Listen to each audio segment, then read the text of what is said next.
L'écopathologie est une démarche préventive de gestion de la santé animale.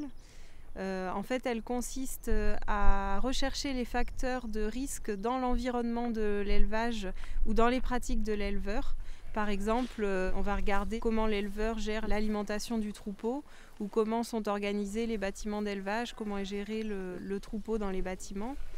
Il faut savoir qu'à l'origine, l'écopathologie, c'est une démarche qui a été développée pour gérer les problèmes sanitaires dans l'élevage intensif, notamment les problèmes liés à la grande concentration des animaux dans les bâtiments. Mais par la suite, se sont développées des approches plus participatives dans l'élevage extensif, comme ici en brebis laitière. Elle consiste à co-construire les réponses sanitaires aux problèmes entre vétérinaires et éleveurs.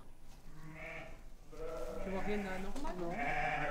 Au niveau des yeux, Un peu pas l'autre, mais Du coup, Marilyn, est-ce que tu peux nous expliquer pourquoi c'est intéressant pour vous d'avoir un vétérinaire qui travaille sur les principes de l'écopathologie comme Olivier ?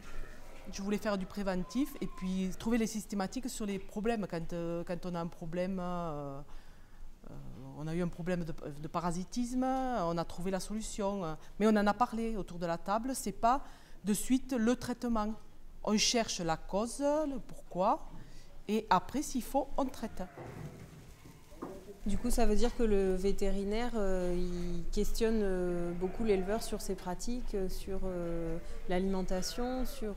l'idée c'est d'essayer de maîtriser au mieux soit les facteurs de risque des maladies, moi je dirais plutôt les facteurs de santé, c'est-à-dire de voir ce qui va favoriser la santé dans le troupeau.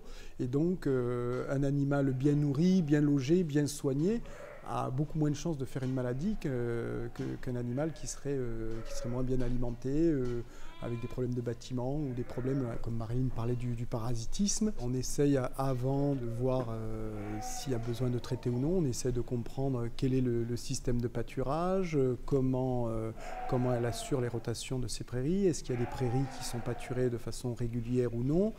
Et en fonction de ça, on essaye d'estimer le risque qu'il y a par rapport à faire telle ou telle pratique. On essaye de corriger pour avoir le moins recours aux médicaments, si c'est possible.